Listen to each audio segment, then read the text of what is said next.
Nós somos o Homo sapiens. Nossa espécie surgiu após um longo processo evolutivo que começou há milhões de anos. Mas o que sabemos hoje sobre esse processo? Sem dúvida, o homem descende do macaco. Mas como e por que o macaco se tornou homem? Achávamos que uma coisa estava certa. O macaco se ergueu sobre duas patas para sobreviver na savana. Assim, a adaptação ao meio ambiente era a força motriz da evolução. Mas hoje, numerosos fósseis começam a contradizer essa hipótese. Cientistas de várias áreas já estão chegando a uma conclusão diferente. A força motriz da evolução não é externa, mas interna ao ser humano. Uma nova teoria nasceu. Uma nova teoria que fala de uma história interna, de uma memória embutida, constantemente em ação dentro de nós. Nossas mandíbulas a confirmam. O Homo sapiens não é o fim da linha. Ainda estamos evoluindo. Mas estamos evoluindo para quê? Como será o Homo futurus, o homem que virá depois de nós? O homem do futuro.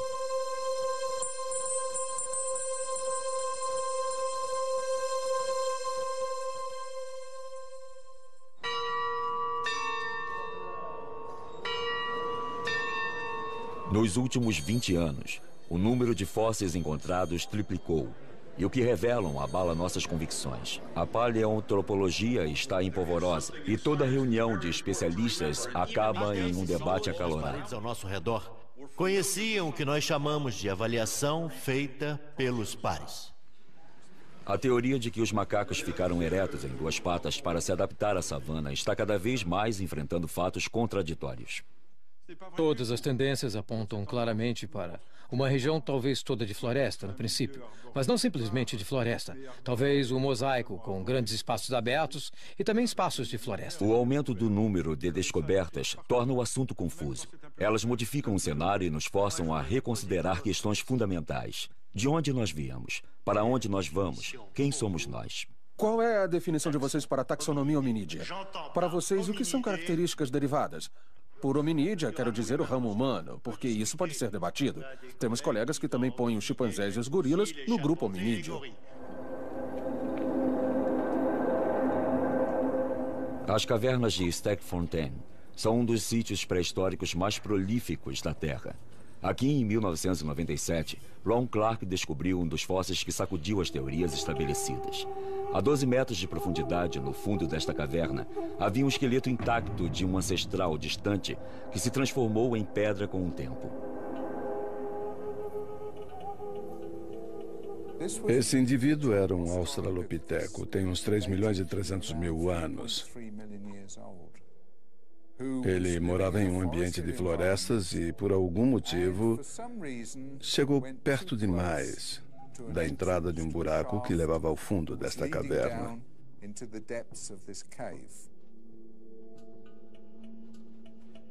E ele não conseguiu sair. Ele pode ter sobrevivido aqui por muito tempo, até que morreu de fome. Littlefoot é o primeiro fóssil completo de um australopiteco jamais descoberto. É mais do que um macaco, mas ainda não é humano. A estrutura de seu esqueleto permitiu que os especialistas confirmassem que já ficava ereto, mas o formato de seu pé causou sensação, porque é muito mais adaptado à vida nas árvores do que na savana. O pé indica que o dedão do pé era como um polegar. Eu quero dizer, ele podia se mover um pouco para longe dos outros dedos. Ele podia fazer assim. E isso também seria útil para ajudar o indivíduo a subir em árvores. Considerado um dos pioneiros da paleontologia moderna, Philip Tobias dirigiu pessoalmente as escavações em Stegfontein por mais de um quarto de século. Para ele, o pé de Littlefoot está longe de ser a única prova de que o australopiteco vivia principalmente na floresta.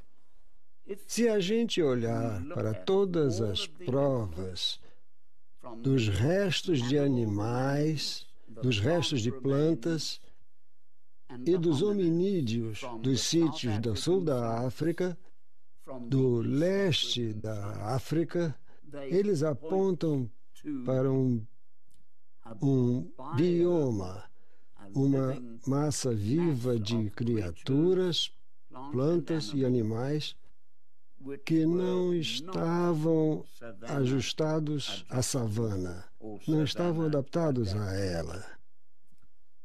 Ao contrário, percebemos que são criaturas, tanto as plantas quanto os animais, que seriam bem adaptadas à vida de uma floresta. Assim, nossos ancestrais já ficavam de pé sobre duas pernas enquanto ainda viviam na floresta. Ninguém teria imaginado que isso fosse possível, porque esse fato crucial destruiria a hipótese que dominou as ideias sobre a humanização durante quase 30 anos. Por 30 anos, o Vale da Fenda, no leste da África, foi considerado o criador da humanidade, pois lá foi encontrado o maior número de fósseis de australopitecos. Foi lá que Donald John Hanson e Yves Coppens descobriram Lucy em 1974. Na época, ela era nosso ancestral ereto mais antigo. A East Side Story, ou hipótese da savana, se tornou viável na teoria. Ela afirmava que uma divisão no Grande Vale da Fenda separou os grandes macacos em dois grupos. Um ficou no oeste, na floresta, mas no leste o outro grupo teve que se adaptar ao novo ambiente, a savana. Para sobreviver e avistar os predadores, esses macacos tinham que se erguer para enxergar acima do mato alto. Essa hipótese atraente dizia que a evolução era motivada pela adaptação ao ambiente, mas descobertas recentes a puseram completamente em dúvida. A hipótese da savana, que foi sustentada por todo este tempo, ela é do meu tempo de estudante. Está morta. A hipótese da savana está ultrapassada. Abra a janela e jogue a tal hipótese da savana fora. Ela já não é mais sustentável. Daí, se essa não é mais a razão pela qual ficamos de pé, se ela não explica isso, em que pé estamos? Nós voltamos à estaca zero. Nos idos de 1983, a paleontologista Anne Bambecourt Malassé estava mesmo na estaca zero.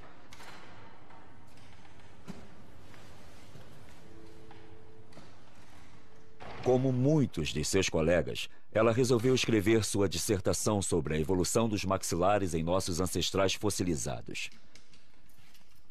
Sua pesquisa exigia que repetisse um certo gesto muitas e muitas vezes. Um gesto aparentemente trivial, mas que levou a uma descoberta espantosa. Ela virou os crânios de cabeça para baixo. Quando colocamos o maxilar de volta em seu lugar no crânio, assim, viramos o crânio e tentamos fazer uma comparação. Desta vez não dos maxilares, mas da base dos fósseis de um chimpanzé jovem, de um neandertal jovem e de um sapiens jovem. Ao virar os crânios, ela acabou percebendo que o que mudava do macaco para o homem não era apenas as proporções cranianas. Os crânios deviam ser vistos como estruturas móveis que chegavam a um novo equilíbrio ao evoluírem de uma espécie para outra. E a chave desse equilíbrio está por baixo. A novidade aqui foi perceber que, se a forma da mandíbula mudava, a forma da face mudava também. E isso se deve, antes de mais nada, a uma mudança na posição dos ossos da base. Ela não sabia na época, mas uma ortodontista tinha reparado na mesma coisa. Quando uma criança sofre um desalinhamento nos dentes, o responsável é o desenvolvimento do crânio inteiro. Você atende adultos também? Não, eu só trato crianças. Ao colocar nas crianças aparelhos dentais que fazem pressão diretamente na base do crânio, Marie-Joseph Deyer consegue recuperar o equilíbrio e tem muito mais sucesso do que simplesmente alinhando os dentes. Nós tratamos crianças de 6 anos e mais jovens ainda do que isso, porque parece muito mais simples intervir nessa idade. Intervir diretamente no próprio osso, no desenvolvimento dele. Na Europa, 70% das crianças têm problemas com desalinhamento de dentes e maxilares. Nos Estados Unidos, 80%. No Japão, 95%. E esses números estão aumentando sempre. Cada uma está registrando, medindo e analisando esse fenômeno. Ao longo da evolução, a base do crânio gira para baixo cada vez mais, e o desalinhamento dos maxilares das crianças de hoje pode ser explicado pelas diferenças que isso cria nos ângulos. Mas qual é a chave para essa flexão?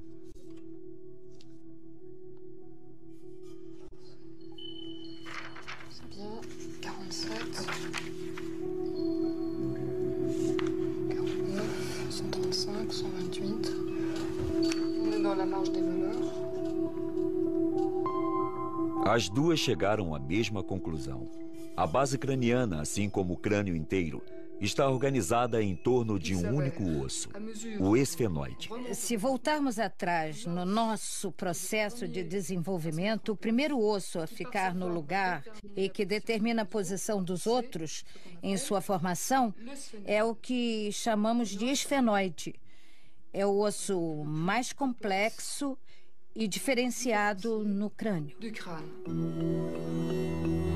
O esfenoide é um osso bem escondido no próprio centro do crânio.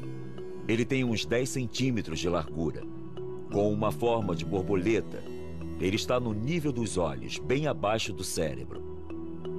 Este osso é o núcleo em volta do qual nosso crânio e depois nosso esqueleto tomam forma enquanto nos desenvolvemos. O osso esfenoide é o pilar central do nosso grande quebra-cabeças craniano. À frente dele está a região da fronte. Pelos lados, os ossos temporais e parietais. Por trás, tem uma série de ossos que se juntam à coluna vertebral e que determinam nossa postura trípode.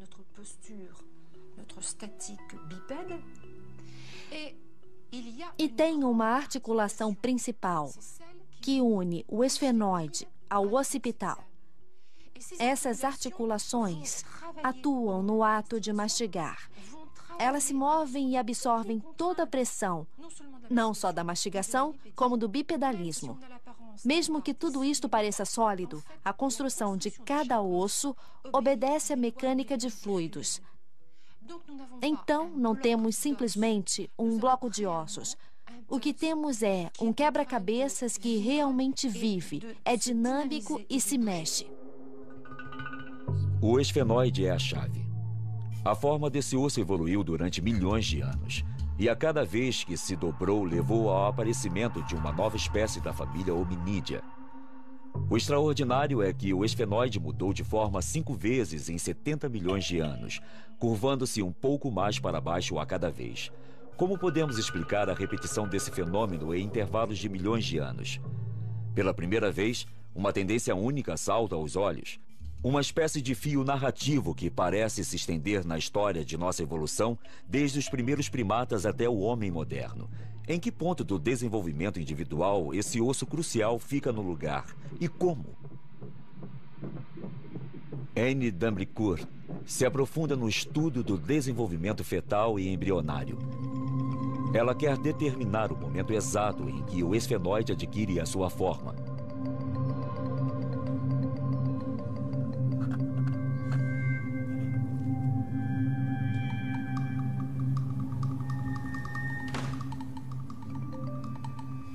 Ao examinar desde o período fetal e lendo tudo o que se escreveu, descreveu e publicou sobre isso e sobre a flexão da base, eu consegui localizar o momento em que o crânio se forma, em que a base craniana se forma.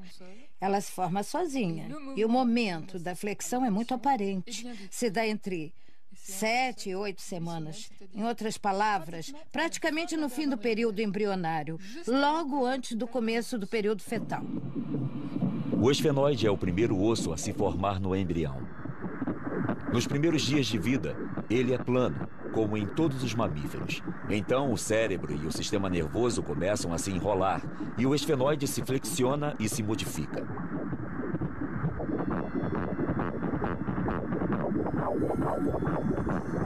Estudando o desenvolvimento desse osso em diferentes espécies de primatas, Anne Dambricourt descobriu exatamente a mesma flexão, ainda que bem menor em outras espécies do que no homem. Como se fosse provocado pela mesma força, como se em algum lugar dentro de nós houvesse uma memória de nossa espécie, uma memória do caminho que a evolução seguiu. É óbvio que existe uma memória embutida agindo, porque se não existisse essa flexão na base, que é o mais importante, não continuaria acontecendo. Se por desventura o esfenoide do embrião não se dobra, é assim que fica o crânio da criança. É claramente inviável. O cérebro mal está formado e o maxilar é grande. São proporções que lembram claramente a dos crânios arcaicos. Não tem rotação do occipital, nem vemos a flexão do esfenoide. E isso é muito característico. E o maxilar fica muito grande, não é? Olha só. Isso é bem grande. Especialmente o maxilar superior, uma estrutura muito primitiva. Sim, isto é muito característico. É um pequeno e interessante resumo da evolução humana. Se a memória deste processo tem sido transmitida por milhões de anos, então deve estar em algum lugar dentro de nós. A força motriz de nossa evolução não é externa. Parece haver uma lógica embutida agindo. De fato, nosso processo evolutivo é uma história interna que levou nossos ancestrais de há 70 milhões de anos em direção ao homem de hoje e que está nos levando em direção ao homem de amanhã. É realmente uma história interna. O meio externo só começa a agir depois. É uma influência secundária. Então, obviamente, o que se conclui desta nova abordagem, depois de mais de 20 anos, é que o ambiente tem uma influência, mas é insuficiente.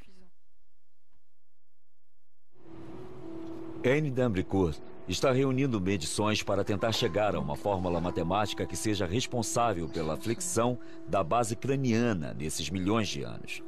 Ela tenta determinar os momentos sucessivos da evolução hominídea em que o esfenoide girou. As asas do esfenoide, as pequenas asas e as grandes asas que se projetam para os lados. Professor Olá, Tobias. como está você? Bem-vinda, bem-vinda. Estou tão feliz. É maravilhoso ter você aqui, te encontrar de novo. Obrigada. Seja muito bem-vinda, Joanesburgo. Eu que agradeço, é um prazer repartir essas coisas com você.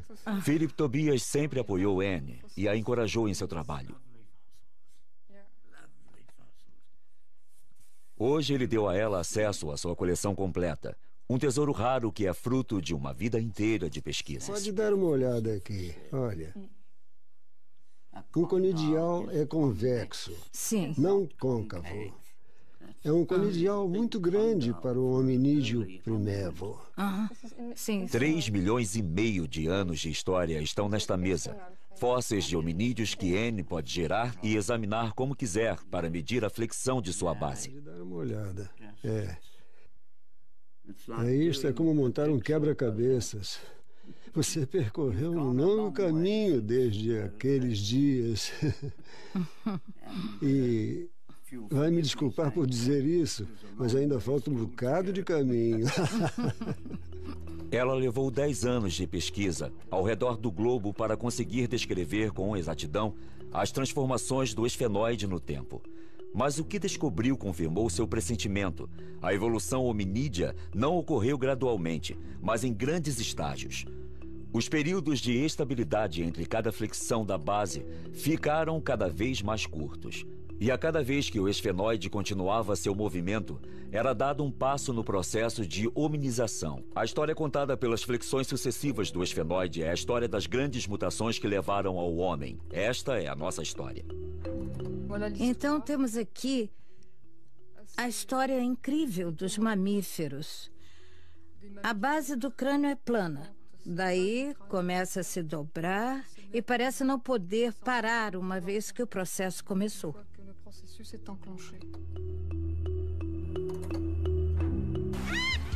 Esta história começou há 60 milhões de anos. As florestas de todo o planeta estavam cheias de proscímios, nossos ancestrais mais antigos. Esses lêmures de Madagascar são os últimos sobreviventes modernos dessas espécies. Eles são os primeiros personagens principais dessa história. Mas seu esfenoide ainda não se dobrou. Dá para ver que a base é muito comprida e plana. Esses proscímios já têm algo em comum conosco. Uma versão rudimentar da nossa mão, o polegar, que milhões de anos mais tarde se tornaria indispensável ao homem.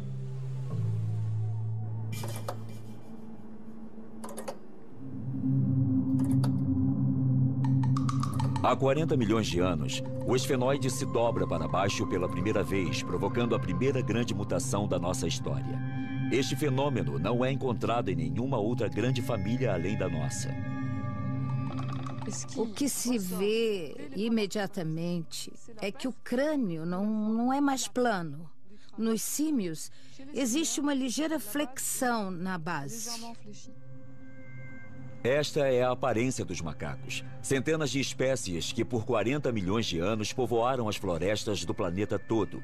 Essa mutação, como as que vieram depois, deu origem a novas capacidades. E com ela, os olhos mudaram totalmente de posição para ficarem bem de frente.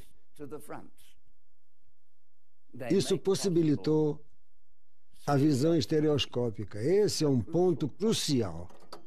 O tempo parece se contrair. As grandes mutações da hominização começam a ocorrer cada vez mais juntas, como se um relógio interno tivesse começado a andar cada vez mais depressa. Pode-se observar que, pela segunda vez, ocorre uma deformação no esfenoide. O crânio inteiro se desenvolve em torno de uma base que está mais dobrada. O cérebro se torna mais complexo, o rosto menos prognato. Esta é a aparência dos grandes macacos. Eles também ocupam o planeta todo. Havia dúzias de espécies, mas apenas 4 sobreviveram até a Era Moderna. Os chimpanzés, os gorilas, os orangotangos e os bonobos. Hoje são nossos primos vivos mais próximos. Compartilhamos mais de 98% de nossos genes com eles. A flexão de seu esfenoide permitiu que um cérebro mais complexo se desenvolvesse. Eles usam ferramentas, pensamento estratégico e mostram sinais de consciência, além de um certo senso de humor. Aí pode ter sido o início de que as primeiras demonstrações rudimentares de que uma propensão ou uma capacidade cultural anunciavam sua presença.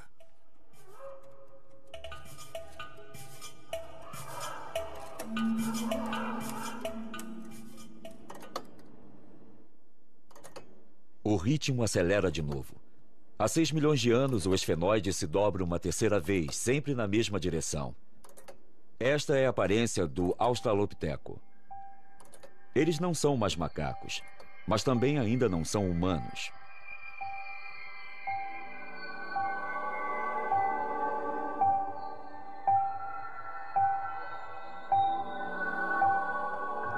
Eles nunca apoiavam o peso nos membros dianteiros, diferentemente dos grandes macacos.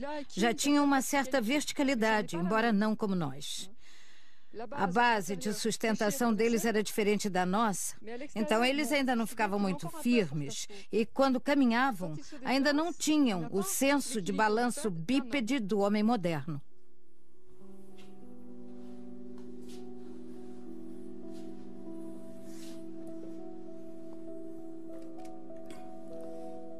Esta é a famosa criancinha.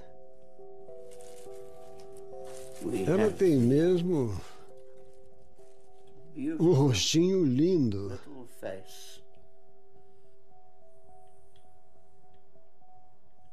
Uma articulação perfeita. E voilá! O cérebro. O fóssil de Taung é um dos fósseis de Australopiteco mais preciosos. Esta maravilha tem 2.300.000 anos. Ela inclui o único fóssil já descoberto de um cérebro. Tem um volume de 500 centímetros cúbicos, muito menos do que o dos nossos, mas é mais complexo do que de um macaco. Esse desenvolvimento foi possível por causa de uma nova posição de seu O cérebro esfenoide. era a chave. Então, não só eles tinham esta mão que podia manipular ferramentas, como tinham um cérebro que dizia a eles o que fazer com ela. E um cérebro que dizia a eles como evitar um confronto com carnívoros. Então, eles se valiam de sua esperteza, de seu cérebro e da cultura que estavam desenvolvendo. Armado desses novos talentos, o australopiteco se aventurou nas savanas vizinhas, provavelmente para caçar.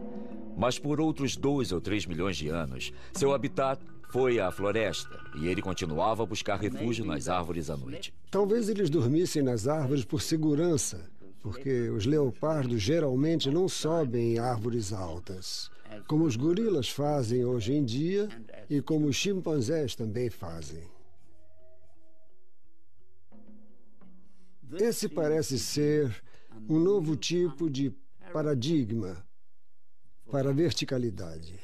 Então, antes de descer para a Terra, talvez você já estivesse um pouco vertical, ereto, e desenvolvesse novos traços hominídeos que permitiam a verticalidade e o andar e correr em 2 pernas. O australopiteco viveu por 4 milhões de anos. O gênero compreendia diversas espécies, mas o esfenoide era similar em todas. Sua inteligência permitia que fizesse ferramentas mais sofisticadas, mas nunca dominou o fogo. Seus fósseis são encontrados no sul, no norte e no leste da África, e parece que nunca deixou o continente. Essa criatura foi muito bem sucedida e se tornou, nós acreditamos, você e eu.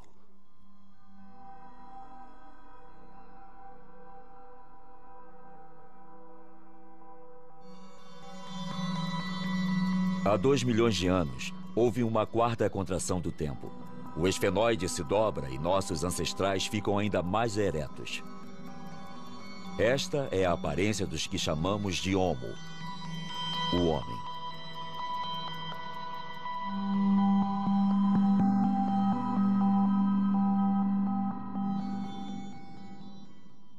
Sua pelve é diferente. As proporções de seus membros são diferentes. O homem é um caminhante, um corredor.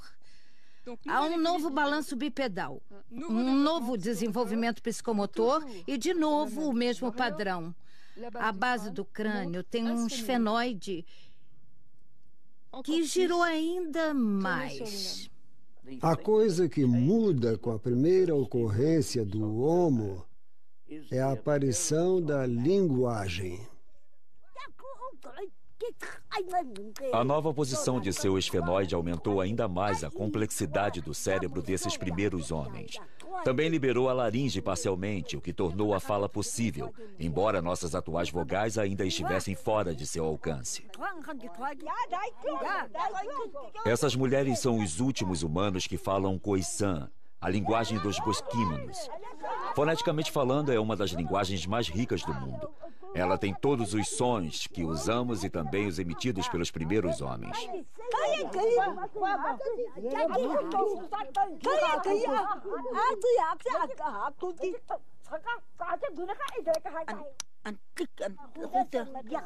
Tem um leque completo de estalos altamente desenvolvidos feitos com a língua e a boca, que substituíam as vogais na época. Tem o estalo dental, o estalo lateral, o do palato superior, o palatal, e o bilabial, específico apenas desta língua. Antes de desenvolver totalmente a caixa vocal, a gente usava a língua para estalar nos dentes, no palato, nos lados da boca. E isso não exigia vogais. Assim, você podia fazer distinções em uma linguagem bastante primitiva, usando esses sons contrastantes. Essas mulheres são os últimos seres que podem esclarecer como o homem começou a falar.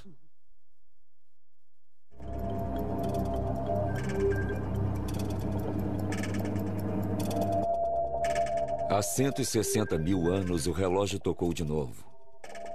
O esfenoide se dobra uma 5ª vez.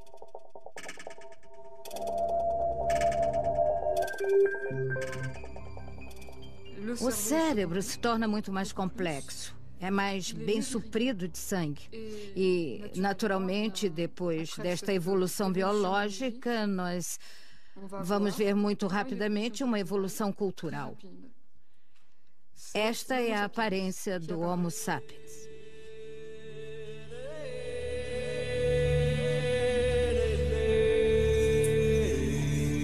É o advento do pensamento abstrato. A ferramenta de pedra não é mais apenas útil. Às vezes, também é um objeto de valor. A arte começa a aparecer em superfícies de pedra ao redor do mundo. A pergunta é: este foi o primeiro rudimento da escrita? Isso nos aconteceu muito recentemente, mas acredito que eles falavam nisso muito tempo antes de começarem a fazer mesmo.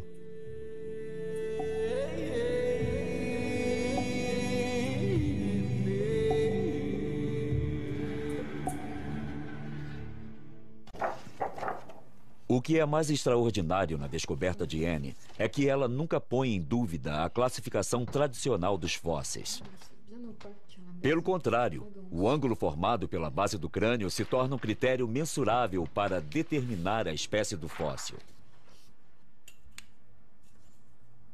Por exemplo, isso permite responder à questão levantada por Toumai, um crânio fóssil com mais de 6 milhões de anos e considerado como um membro mais antigo da família humana. Então, Toumai é um australopiteco ou ainda é um macaco? Anne só tem acesso aos moldes e às fotos de Toumai, mas ela consegue fazer medições e comparar os ângulos da sua base craniana com os dos fósseis que estudou. Esta base é comprida demais para um hominídeo. É um macaco deformado. Até o momento, com estes elementos, nada nos leva a crer que seja um hominídeo. Esta nova versão de nossa história também resolve alguns dos enigmas que as teorias anteriores tinham cada vez mais dificuldade em esclarecer. Um desses enigmas é como o homem populou a Terra. Sabemos que o Homo apareceu na África há 2 milhões de anos e que a deixou para colonizar o mundo. As teorias clássicas dizem que a evolução para o Homo sapiens ocorreu novamente na África há 170 mil anos. Então o sapiens teria tido de deixar o continente uma segunda vez para repopular o mundo, e outras espécies teriam tido que desaparecer misteriosamente. Este fóssil não é mais de um Homo erectus, é muito moderno. Ainda assim, toda a parte superior do rosto, a abóboda e tudo que constitui o cérebro deste feto, da criança e do adulto, ainda é arcaico. A estrutura frontal também é arcaica. Vejam só isso aqui. Isso fica bem claro no formato da parte posterior. Ela é bem arcaica, pouco arredondada. Também acho que é uma indicação bastante clara. Não só por essa forma, mas também por este ângulo. Aqui temos 2 precursores do homem moderno, porque o homem continuou a evoluir depois de emigrar e de se estabelecer em diferentes regiões do planeta. Isso explica a existência dos Dalis na Ásia e dos Neandertais em outros lugares. Existem 2 histórias diferentes.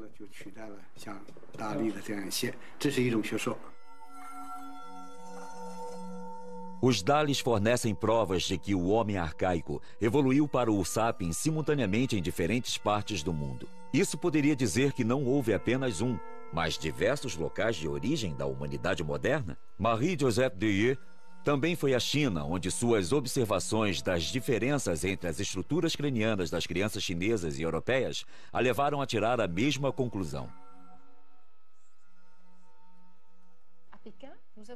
Em Pequim, vimos crianças mais velhas que pareciam ter a mesma má formação, mas foram tratadas em tempo recorde. Isso não pode ser explicado pelos aparelhos e procedimentos usados. É mais provável que haja alguma diferença na estrutura e no desenvolvimento do crânio que as torna mais fáceis de tratar.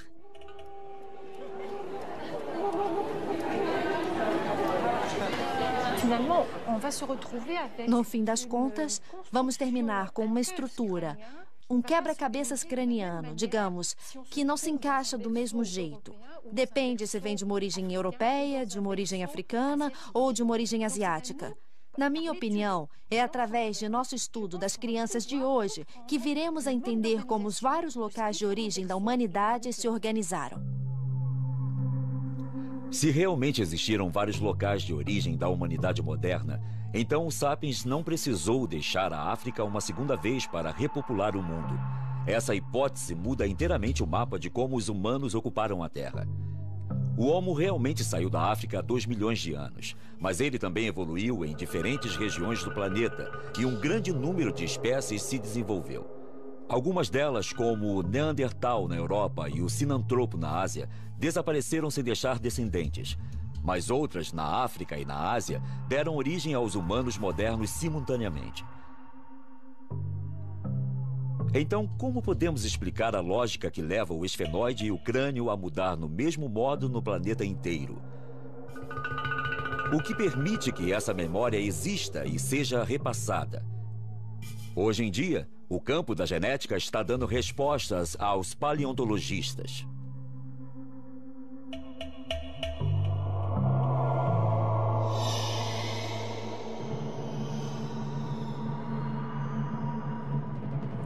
Existe uma causa recorrente e essa causa é genética. Quer dizer que está programada, é hereditária. Podemos localizá-la, está gravada, é interna, é transmissível. Está claro que a estrutura do cérebro e as contrações faciais são, sem dúvida, controladas por genes reguladores ou genes arquitetos. São genes OXs ou genes homeoboxes, como são chamados, que são genes que regulam e controlam o desenvolvimento embrionário individual. Este é o axolot, uma pequena salamandra aquática encontrada no México. Esta criatura permitiu que os cientistas elucidassem o papel dos genes reguladores. Ao injetar um hormônio que estimula um determinado gene desse tipo, o desenvolvimento do axolot pode ser significativamente alterado. Em poucos dias, as guelras dos 2 lados da cabeça começam a encolher. Encolhem cada vez mais e desaparecem.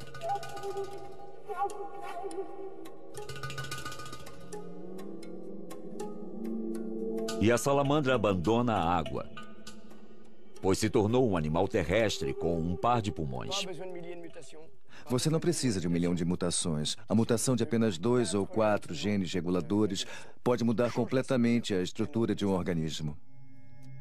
Assim, a mutação de uns poucos genes é o bastante para explicar as dramáticas diferenças morfológicas que nos separam dos macacos, embora compartilhemos 98% de nossos genes.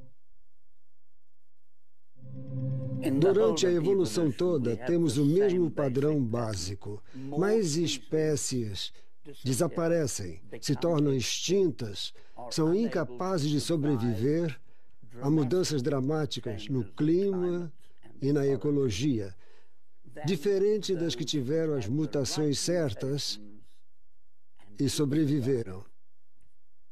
A evolução é a exceção. A extinção é a regra. Isso significa que existe uma direção, um caminho, um processo global ocorrendo que a evolução segue em todo lugar? É uma pergunta perturbadora que todo pesquisador que estuda a origem da vida e da história do universo deve perguntar.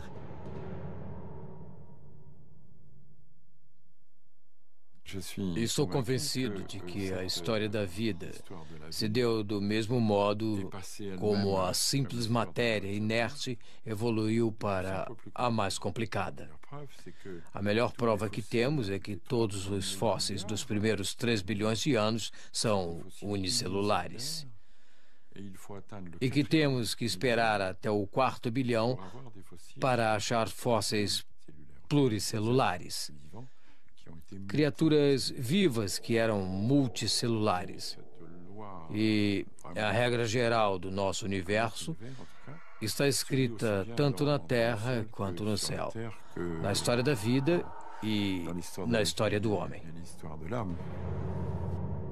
Portanto, há regras gerais, como a da complexidade crescente que regula o universo, a matéria e a vida. São leis que operam no meio das mudanças e que determinam a história humana, assim como a do nosso universo.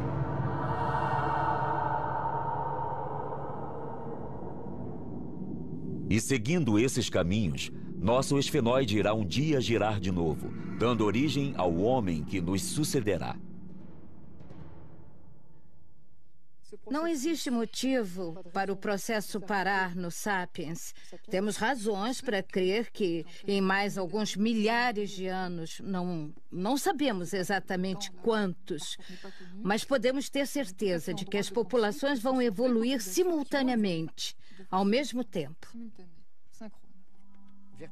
A verticalização da face, o arredondamento da parte posterior do crânio, a redução da mandíbula e dos pomos da face são tendências que vêm de longe no passado e que vão continuar.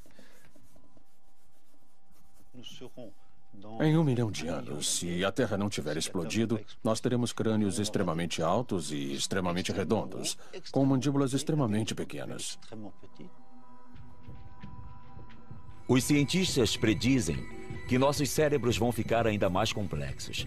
Será que esse homem com uma testa grande partirá para descobrir novos mundos, como fizeram seus ancestrais? Será que o Homo Futurus será o extraterrestre da nossa imaginação?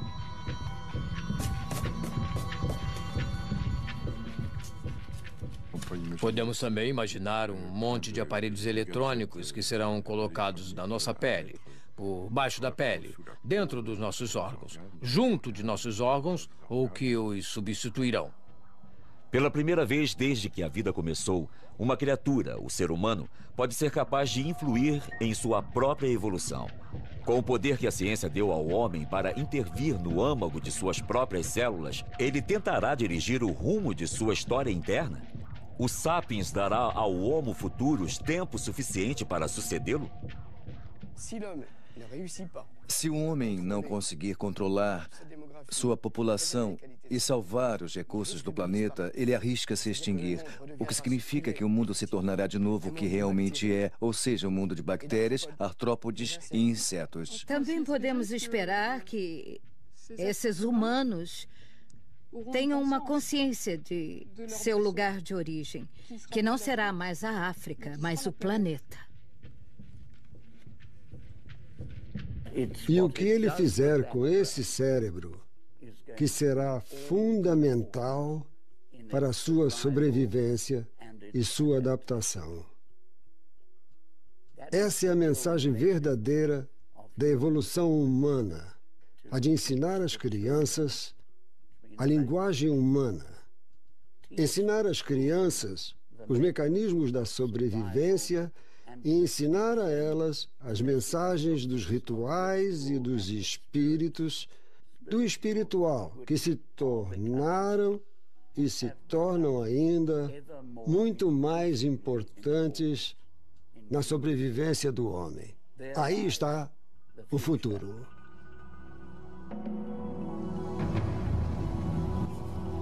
Nós somos sapiens. Somos as primeiras criaturas com um cérebro complexo bastante para estudar a história de nossa evolução. Somos capazes de tentar penetrar seu significado. Ainda assim, seremos suficientemente desenvolvidos para fazer isso? Ou continuaremos a nos chocar com obstáculos que o Homo Futurus vai facilmente ultrapassar?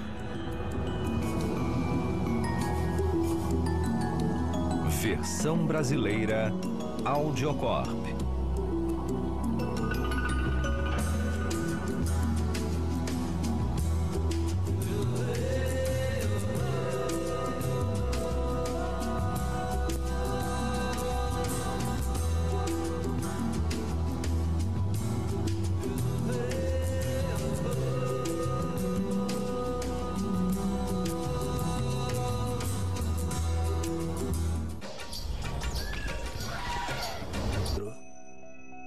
O fóssil de Taung é um dos fósseis de Australopiteco mais preciosos. Esta maravilha tem 2.300.000 anos. Ela inclui o único fóssil já descoberto de um cérebro. Tem um volume de 500 centímetros cúbicos, muito menos do que o dos nossos, mas é mais complexo do que de um macaco.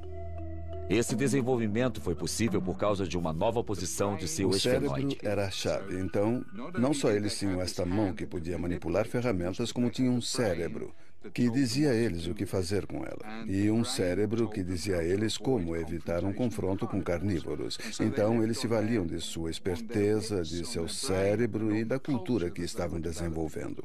Armado desses novos talentos, o australopiteco se aventurou nas savanas vizinhas, provavelmente para caçar.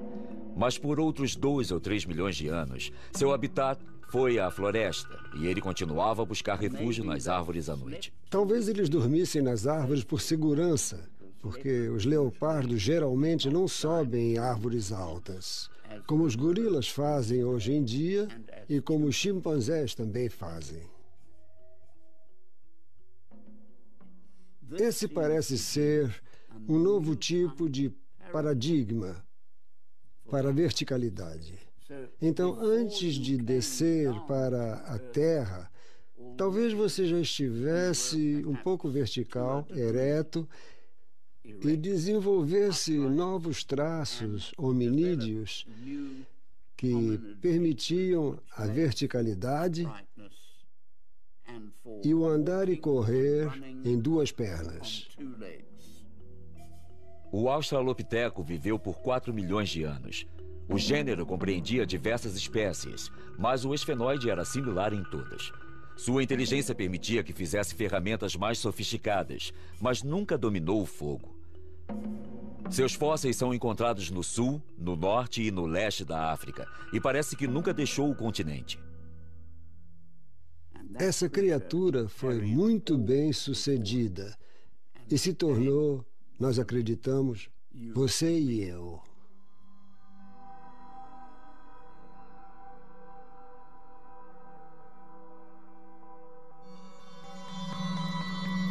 Há 2 milhões de anos, houve uma 4ª contração do tempo.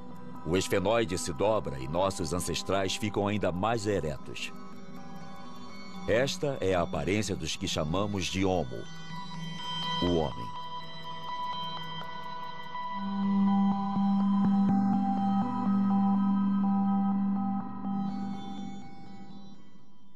Sua pele é diferente. As proporções de seus membros são diferentes. O homem é um caminhante, um corredor. Origem da humanidade moderna, então o Sapiens não precisou deixar a África uma segunda vez para repopular o mundo.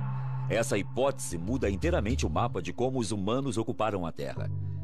O Homo realmente saiu da África há 2 milhões de anos, mas ele também evoluiu em diferentes regiões do planeta e um grande número de espécies se desenvolveu. Algumas delas, como o Neandertal na Europa e o Sinantropo na Ásia, desapareceram sem deixar descendentes. Mas outras, na África e na Ásia, deram origem aos humanos modernos simultaneamente.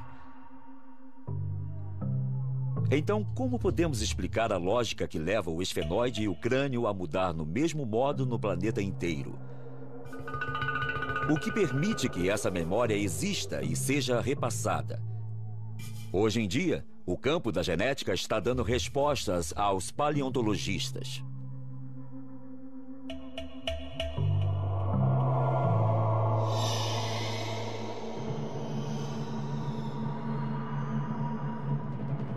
Existe uma causa recorrente e essa causa é genética.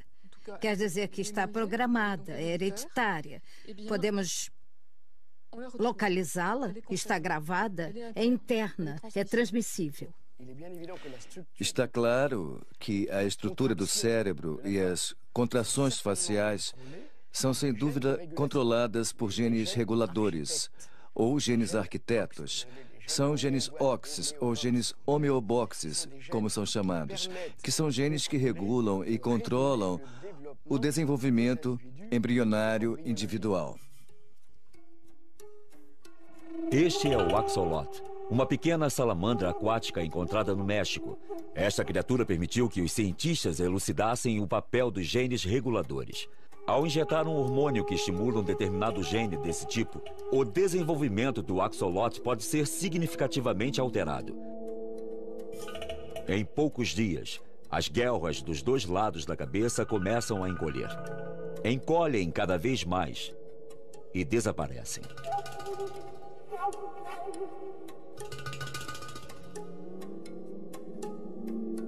E a salamandra abandona a água, pois se tornou um animal terrestre com um par de pulmões.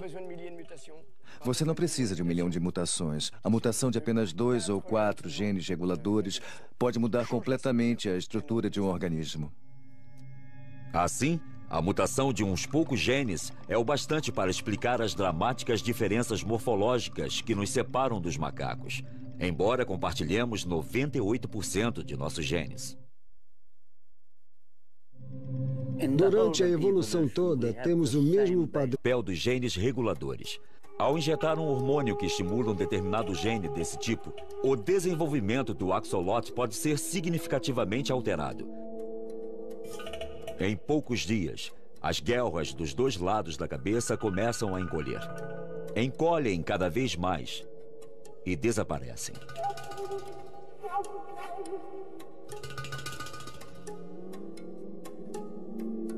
E a salamandra abandona a água, pois se tornou um animal terrestre com um par de pulmões. Você não precisa de 1 milhão de mutações. A mutação de apenas 2 ou 4 genes reguladores pode mudar completamente a estrutura de um organismo. Assim, a mutação de uns poucos genes é o bastante para explicar as dramáticas diferenças morfológicas que nos separam dos macacos, embora compartilhemos 98% de nossos genes. Durante a evolução toda, temos o mesmo padrão básico. Mais espécies desaparecem, se tornam extintas, são incapazes de sobreviver a mudanças dramáticas no clima e na ecologia, diferente das que tiveram as mutações certas e sobreviveram. A evolução é a exceção. A extinção é a regra. Isso significa que existe uma direção, um caminho, um processo global ocorrendo que a evolução segue em todo lugar? É uma pergunta perturbadora que todo pesquisador que estuda a origem da vida e da história do universo deve perguntar.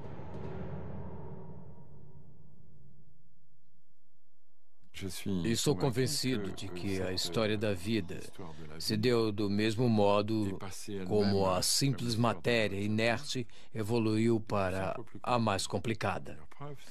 A melhor prova que temos é que todos os fósseis dos primeiros 3 bilhões de anos são unicelulares. E que temos que esperar até o 4º bilhão para achar fósseis pluricelulares. Criaturas vivas que eram multicelulares.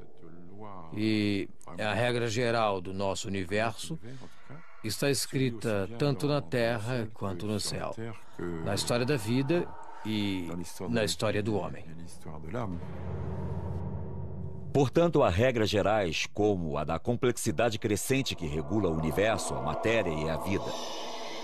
São leis que operam no meio das mudanças e que determinam a história humana, assim como a do nosso universo.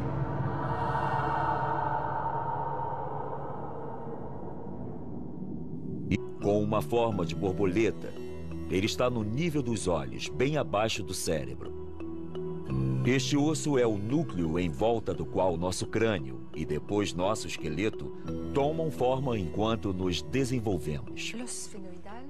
O osso esfenoide é o pilar central do nosso grande quebra-cabeças craniano. À frente dele está a região da fronte. Pelos lados, os ossos temporais e parietais. Por trás, tem uma série de ossos que se juntam à coluna vertebral e que determinam nossa postura trípode.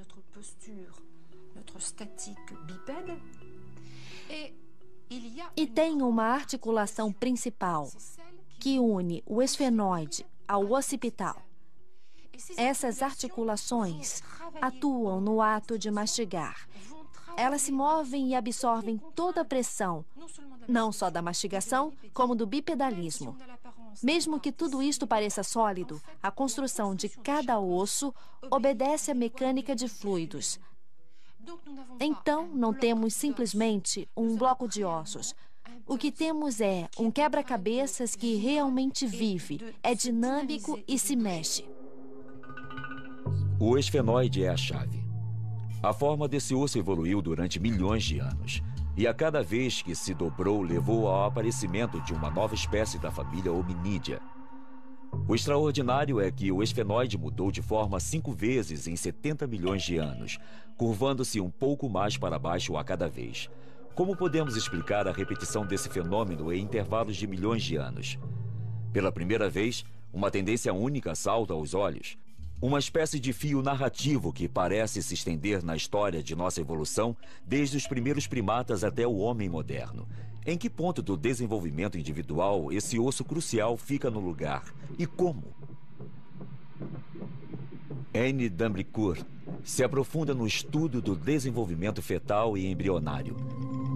Ela quer determinar o momento exato em que o esfenoide adquire a sua forma.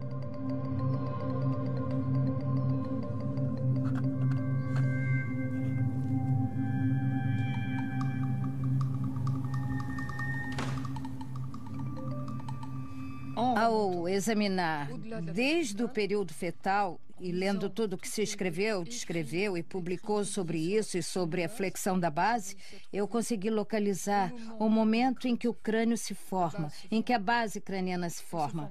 Ela se forma sozinha e o momento da flexão é muito aparente. Se dá entre 7 e 8 semanas. Em outras palavras, praticamente no fim do período embrionário, logo antes do começo do período fetal.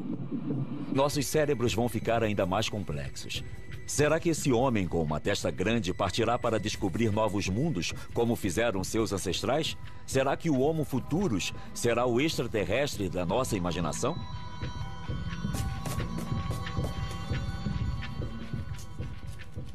Podemos também imaginar um monte de aparelhos eletrônicos que serão colocados na nossa pele, por baixo da pele, dentro dos nossos órgãos, junto de nossos órgãos ou que os substituirão.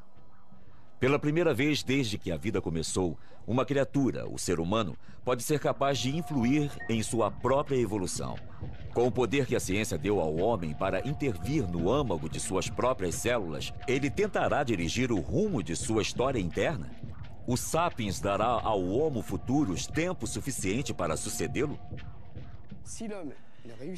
Se o homem não conseguir controlar sua população e salvar os recursos do planeta, ele arrisca se extinguir, o que significa que o mundo se tornará de novo o que realmente é, ou seja, um mundo de bactérias, artrópodes e insetos. Também podemos esperar que esses humanos tenham uma consciência de seu lugar de origem, que não será mais a África, mas o planeta. E o que ele fizer com esse cérebro, que será fundamental para a sua sobrevivência e sua adaptação. Essa é a mensagem verdadeira da evolução humana, a de ensinar às crianças a linguagem humana.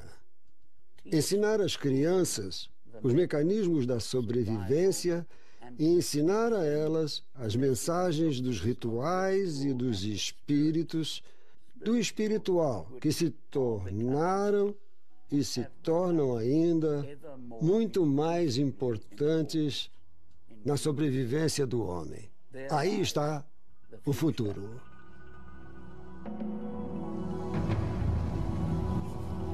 Nós somos sapiens. Somos as primeiras criaturas com um cérebro complexo bastante para estudar a história de nossa evolução. Somos capazes de tentar penetrar seu significado. Ainda assim, seremos suficientemente desenvolvidos para fazer isso? Ou continuaremos a nos chocar com obstáculos que o Homo Futurus vai facilmente ultrapassar?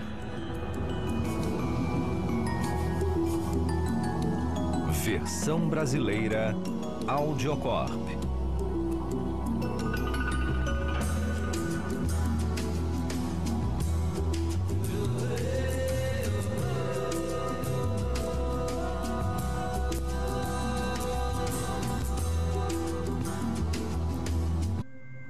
Esta é a aparência dos macacos. Centenas de espécies que por 40 milhões de anos povoaram as florestas do planeta todo. Essa mutação, como as que vieram depois, deu origem a novas capacidades. E com ela, os olhos mudaram totalmente de posição para ficarem bem de frente. Isso possibilitou a visão estereoscópica. Esse é um ponto crucial. O tempo parece se contrair. As grandes mutações da hominização começam a ocorrer cada vez mais juntas, como se um relógio interno tivesse começado a andar cada vez mais depressa. Pode-se observar que, pela segunda vez, ocorre uma deformação no esfenoide. O crânio inteiro se desenvolve em torno de uma base que está mais dobrada. O cérebro se torna mais complexo, o rosto menos prognato.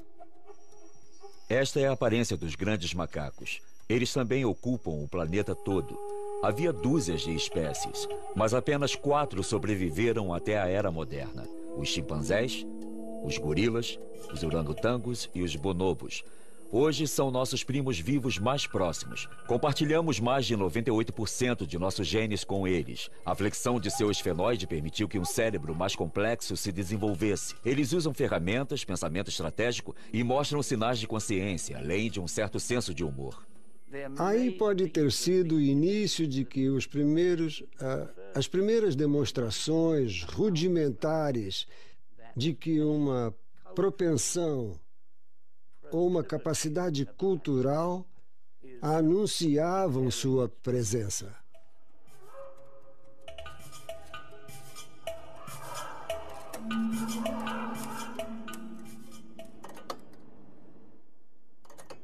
O ritmo acelera de novo. Há 6 milhões de anos, o esfenoide se dobra uma terceira vez, sempre na mesma direção. Esta é a aparência do Australopiteco. Eles não são mais macacos, mas também ainda não são humanos.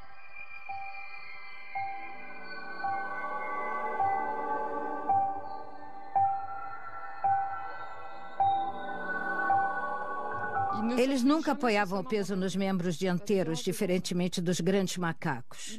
Já tinham uma certa verticalidade, embora não como nós. A base de sustentação deles era diferente da nossa, então eles ainda não ficavam muito firmes e, quando caminhavam, ainda não tinham o senso de balanço bípede do homem moderno.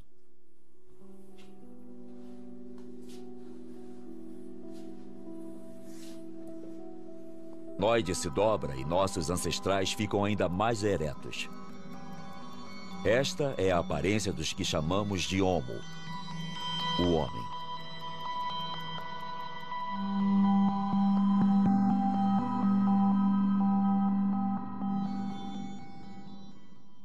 Sua pelve é diferente. As proporções de seus membros são diferentes. O homem é um caminhante, um corredor. Há um novo balanço bipedal, um novo desenvolvimento psicomotor e, de novo, o mesmo padrão. A base do crânio tem um esfenoide que girou ainda mais.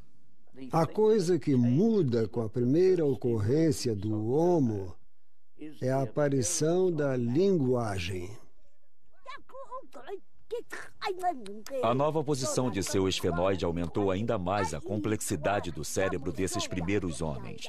Também liberou a laringe parcialmente, o que tornou a fala possível, embora nossas atuais vogais ainda estivessem fora de seu alcance.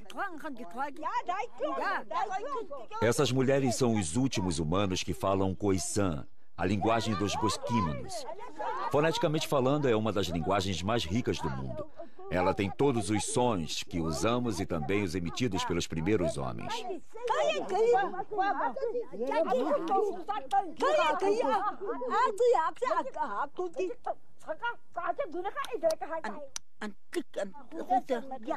Tem um leque completo de estalos altamente desenvolvidos feitos com a língua e a boca, que substituíam as vogais na época. Tem o estalo dental, o estalo lateral, o do palato superior, o palatal, e o bilabial, específico apenas desta língua. Antes de desenvolver totalmente a caixa vocal, a gente usava a língua para estalar nos dentes, no palato, nos lados da boca. E isso não exigia vogais. Assim, você podia fazer distinções em uma linguagem bastante primitiva, usando esses sons contrastantes. Essas mulheres são os últimos seres que podem esclarecer como o homem começou a falar.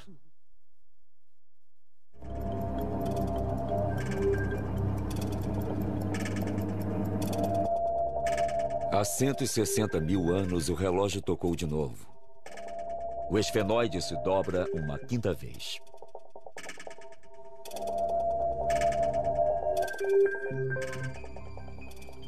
O cérebro se torna muito mais complexo. É mais bem suprido de sangue. E, naturalmente, depois desta evolução biológica, nós vamos ver muito rapidamente uma evolução cultural. É escrita?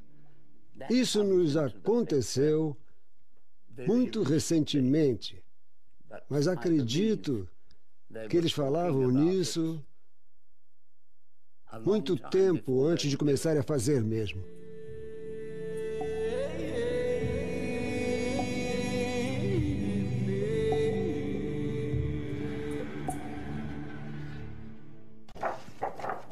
O que é mais extraordinário na descoberta de Anne é que ela nunca põe em dúvida a classificação tradicional dos fósseis.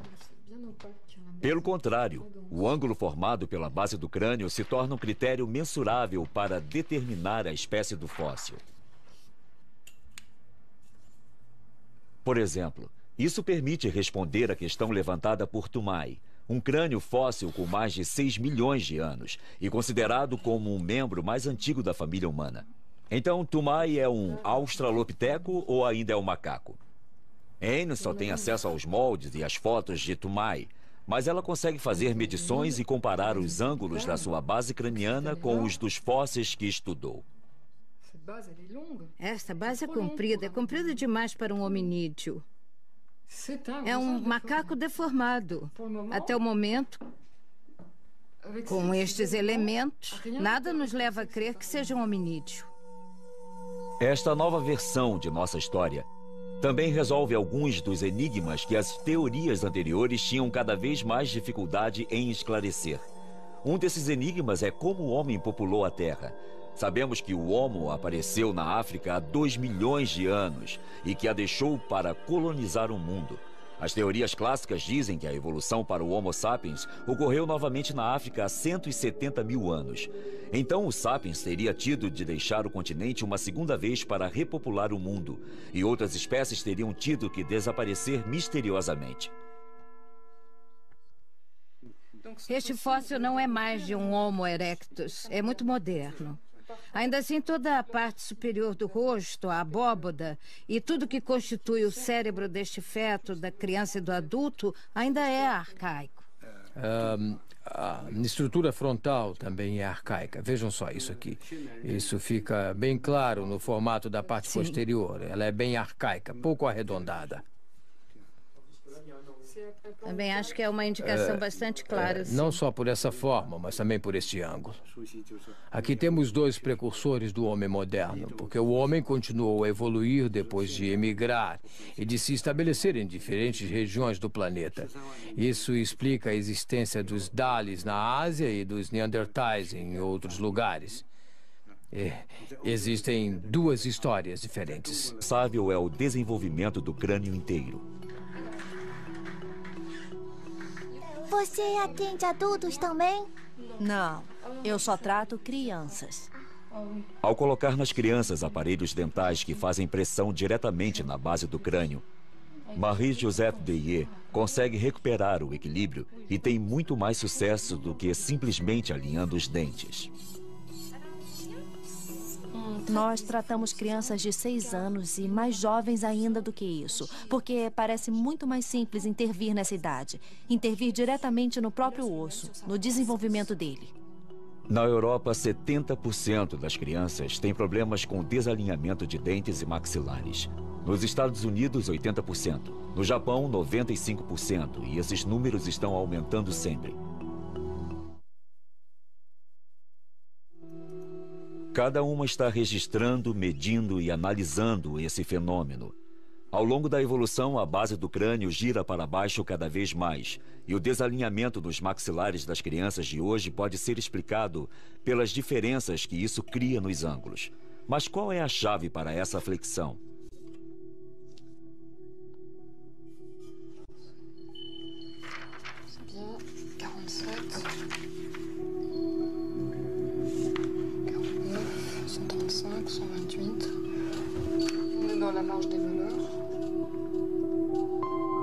As duas chegaram à mesma conclusão. A base craniana, assim como o crânio inteiro, está organizada em torno de um único osso, o esfenoide. Se voltarmos atrás no nosso processo de desenvolvimento, o primeiro osso a ficar no lugar e que determina a posição dos outros em sua formação é o que chamamos de esfenoide. É o osso mais complexo e diferenciado no crânio. O esfenoide é um osso bem escondido no próprio centro do crânio.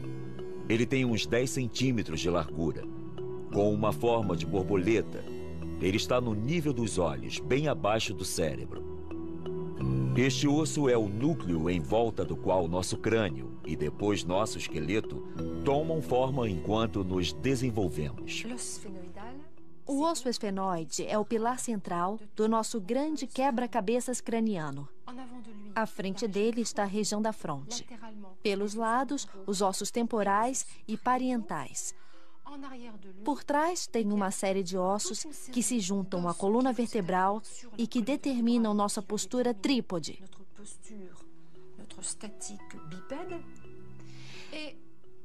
E tem uma articulação principal que une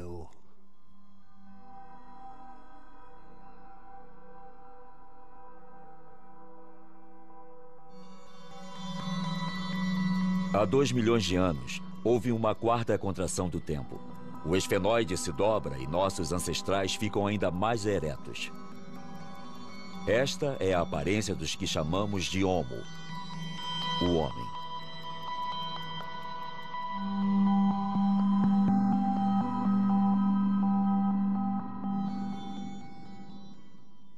Sua pélve é diferente. As proporções de seus membros são diferentes. O homem é um caminhante, um corredor. Há um novo balanço bipedal, um novo desenvolvimento psicomotor e, de novo, o mesmo padrão.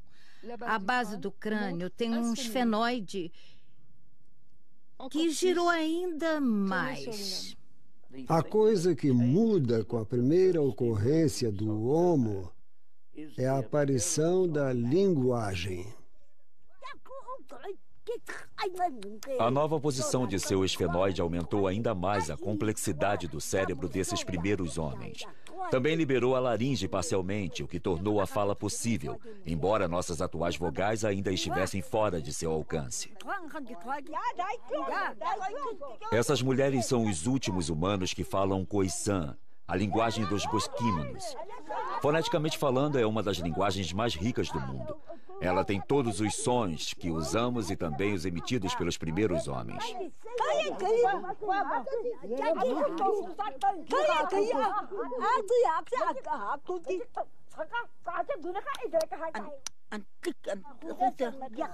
Tem um leque completo de estalos altamente desenvolvidos feitos com a língua e a boca, que substituíam as vogais na época. Tem o estalo dental, o estalo lateral, o do palato superior, o palatal, e o bilabial, específico apenas desta língua. Antes de desenvolver totalmente a caixa vocal, a gente usava a língua para estalar nos dentes, no palato, nos lados da boca. E isso não exigia vogais. Assim, você podia fazer distinções em uma linguagem bastante primitiva, usando esses sons contrastantes. Essas mulheres são os últimos seres que podem esclarecer como o homem começou a falar.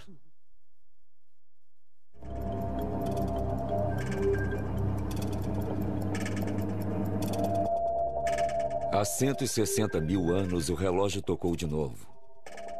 O esfenoide se dobra uma quinta vez.